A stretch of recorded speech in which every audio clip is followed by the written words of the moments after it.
हमने खुलेआम देखा है इस मुल्क के इतिहास में पहली बार कि इस देश का एक चीफ जस्टिस एक प्रधानमंत्री के साथ बैठा है और उस रोज जय देव की गूंज के साथ इस मुल्क में न्याय की उम्मीद को मार डाला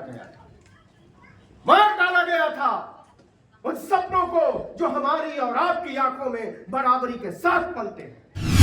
फटेंगे तो कटेंगे,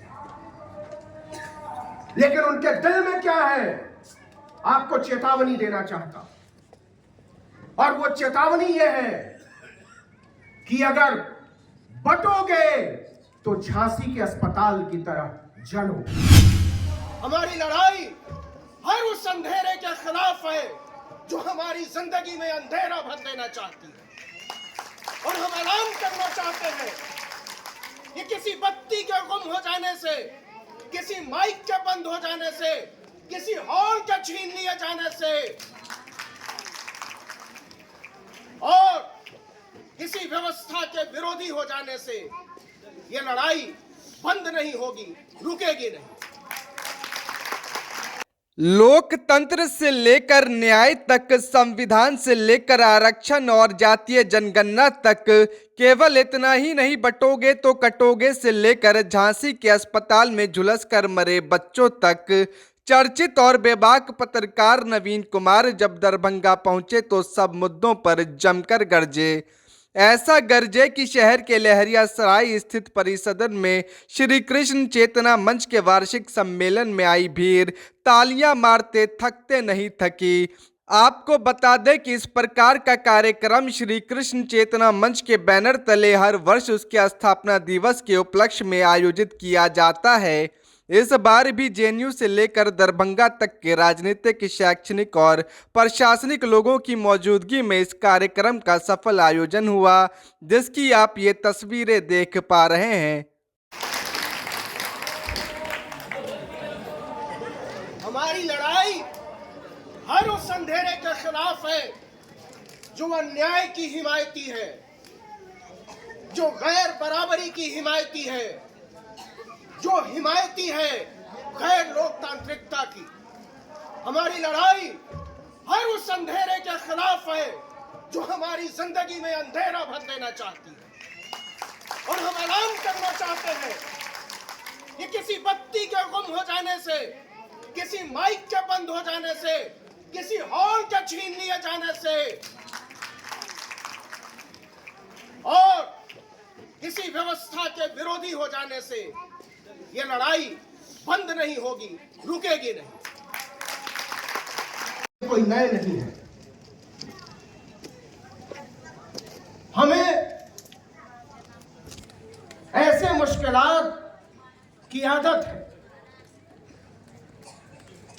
हमें आदत है हमें हराए जाने की, हर साजिश के खिलाफ बगावत की, और इसलिए वो डरते हैं हमारी आवाज से, क्योंकि उन्हें भ्रम है कि बत्ती गुम हो जाने से हमारी आवाजें बंद हो जाया करती हैं।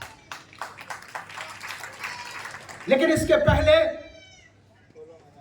कि मैं अपनी बात तफसील से शुरू करूं, मैं इस हॉल में बैठी तमाम महिलाओं को हजारों सलाम पेश करता हूं। वो चाहे इस तरफ बैठी हो, चाहे उस तरफ बैठी हो, और मैं खास तौर पर शुक्रगुजार हूं आप सब महिलाओं का। वो इसलिए कि हम जानते हैं कि अपने घर की बेड़ियों को तोड़कर स्कूलों तक पहुंचने के लिए आपको कितनी लड़ाइयां लड़नी पड़ी। हम जानते हैं कि घरों की चौखट लांघ कर इस हॉल के अंदर दाखिल होने के लिए आपको कितनी लड़ाइयां लड़नी पड़ी, और औरतों की लड़ाई मर्दों की लड़ाई से बहुत बहुत बहुत ज्यादा हो।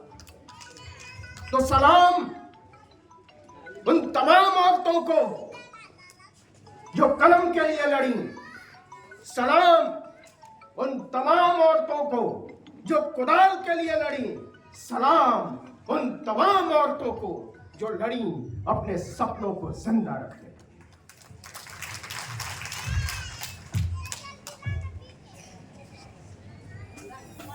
सवाल है कि क्यों जरूरत पड़ी आयोजन की। हम क्यों कुछ ऐसे शब्दों का इस्तेमाल कर रहे हैं जो हमारी जिंदगी, हमारे लोकतंत्र, हमारे स्कूलों, कॉलेजों, पुस्तकालयों, विद्यालयों का हिस्सा होना चाहिए। हम क्यों बात कर रहे हैं उन मुहावरों की जो हमारी धड़कनों में धड़कने चाहिए। हम हिंसा की बात तो नहीं कर रहे, हम छीनने की बात तो नहीं कर रहे, हम लूटने की बात तो नहीं कर रहे, क्योंकि हमें पता है ये चीजें हमारे समाज, हमारे देश, हमारे घरों के जर्रे जर्रे में पैबस्त की जा चुकी है।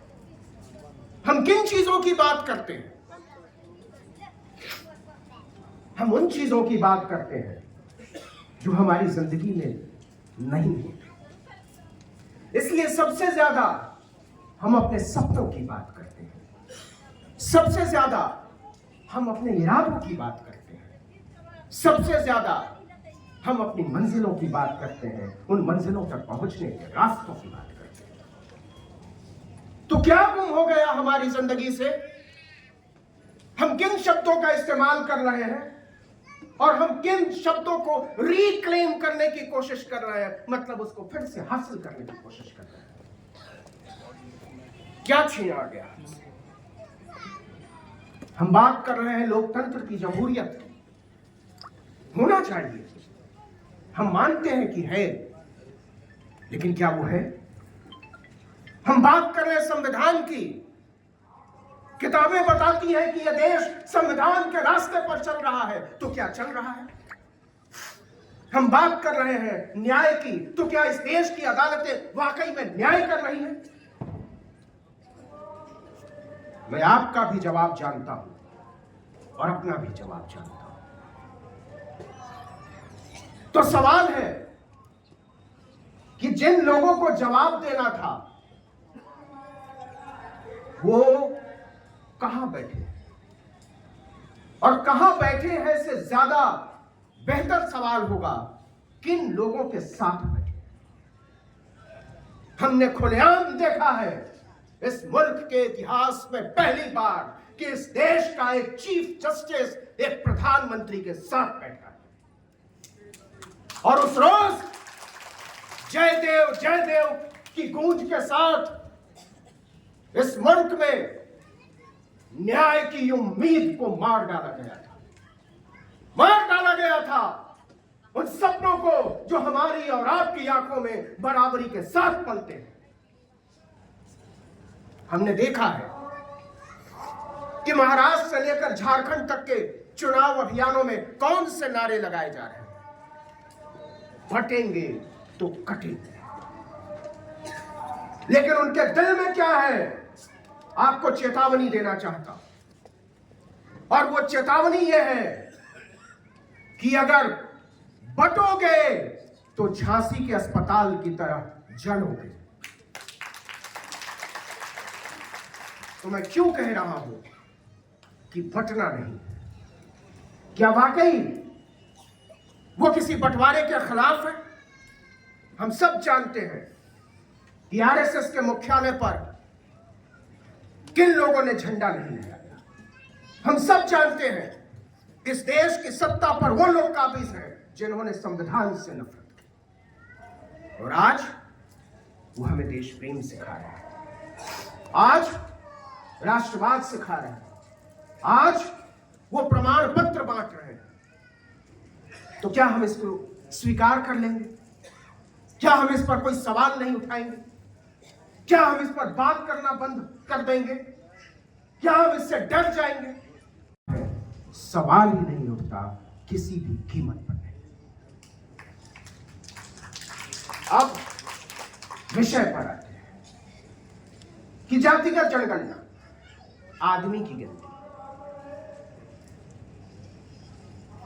बड़ी साधारण सी बात है, होनी चाहिए, क्योंकि इस देश में एनिमल सेंसस होता है, भेड़ों की गिनती होती है, बकरियों की गिनती होती है, गायों की गिनती होती है, भैंसों की गिनती होती है। तो इस देश में भेड़ों की, गायों की, बकरियों की, भैंसों की गिनती से किसी को कोई दिक्कत नहीं है, तो इंसानों की गिनती से किसको दिक्कत है? और आपको बता दें कि 2022-23 में एक सेंसस हुआ। जानते हैं वो सेंसस किस चीज का सेंसस था? हाथियों का सेंसस। हाथियों की गिनती। इस देश की हुकूमत को हाथियों की गिनती की ज्यादा चिंता है। और आपको हैरानी होगी कि पता चला उस सेंसस में कि 5 साल में इस देश में 20% हाथी कम हो गए। तो एक तरफ 20% हाथी कम हो जाने से, और उस रिपोर्ट को भी दबा दिया गया, उस रिपोर्ट को भी दबा दिया गया। तो जरा सोचिए कि जब यह रिपोर्ट आ जाएगी कि इस देश में सताए हुए लोगों की गिनती क्या है, दबाए हुए लोगों की गिनती क्या है, सपनों से ठकियाए हुए लोगों की गिनती क्या है, तो इस मुल्क की सत्ता का सलूक क्या होगा?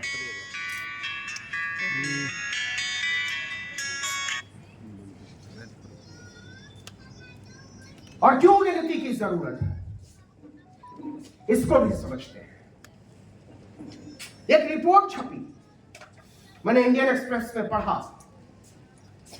और उस रिपोर्ट को पढ़ने के बाद मैं सो नहीं सका एक रात। वो रिपोर्ट क्या थी? वो रिपोर्ट ये थी कि इस मुल्क के शहरों में, ध्यान से सुनिएगा, इस मुल्क के शहरों में गटर में उतरने वाले, अगर मेरी भाषा आपको असभ्य लगे या आपके सौंदर्य बोध को झटका लगे तो माफ कीजिएगा, इस देश के शहरों की टट्टी साफ करने वाले 92% लोग या तो दलित हैं, या पिछड़े हैं, या आदिवासी हैं। तो इस देश की 80% आबादी को आपका पखाना साफ करने में लगा दिया गया, मुल्क का गटर साफ करने में लगा दिया गया, सड़कें साफ करने में लगा दिया गया, आपका हजामत बनाने में लगा दिया गया, आपके फटे जूते सिलने में लगा दिया गया, मालिश और बेगार में। इसलिए आपको दिक्कत होती है जातीय जनगणना से, क्योंकि इस देश को पता चल जाएगा कि वो कौन लोग थे जिनसे आपने फोकट में बेगार कराया है, वो कौन लोग थे जिनसे आपने फटे जूते सिलवाए हैं, वो कौन लोग थे जिनसे आपने फोकट में हजामत करवाया है। इसलिए आपको डर लगता है इंसानों की गिनती से। तो मेरे भाई, मेरी माओ, मेरे बुजुर्गों, मेरी बहनों, गौर से सुनना, और केवल सुनना नहीं, इस हॉल से बाहर निकलना, अपने घरों में जाकर इस पर बात करना, अपने आसपास के लोगों को बताना, और सोचना कि आने वाले दिनों में तुम्हारे सपनों की तस्वीर क्या होगी, तुम्हारे सपनों की ताबीर क्या होगी। क्यों रोका गया कास्ट सेंसस? क्यों डर लग रहा है हुकूमत को? इसलिए इस देश में फटे जूते सिलने वालों की, मालिशियों की, बेगारों की, दरबारों की, ड्राइवरों की कमी हो गई है, और इसके कम होते जाने से हिंदू धर्म छोटा होता है।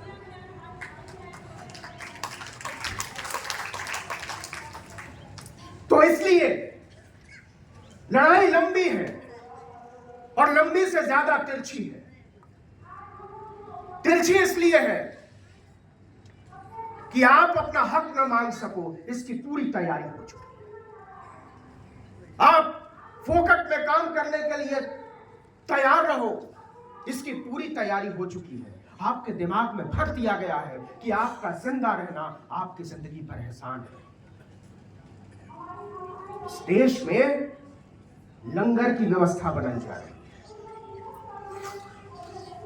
कि जाओ गुरुद्वारे में खाना खा लो और रैन बसेरे में सो जाओ और इसको राम राज कहो, क्योंकि तुम्हारे पास खाने के लिए भी है और सोने की जगह है।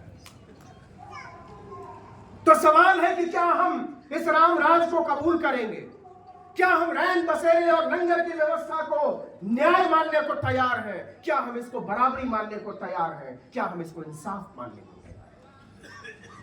और इसलिए भागा जा रहा है जातीय जनगणना से। तो क्या जातीय जनगणना नहीं कराएंगे तो पता नहीं चलेगा कि देश में हो क्या रहा है। मतलब हम इतने मासूम, हम इतने भोले, हम इतने जाहिल, इतने अनपढ़, इतने निकम्मे दिखाई देते हैं। हुकूमत करने वालों को दिखाई देते हैं। लेकिन इस देश में 2015-16 में एक सर्वे हुआ, नेशनल फैमिली हेल्थ सर्वे। 8,11,808 लोगों पर वो सर्वे हुआ। 8 लाख एक बड़ा सैंपल साइज होता है।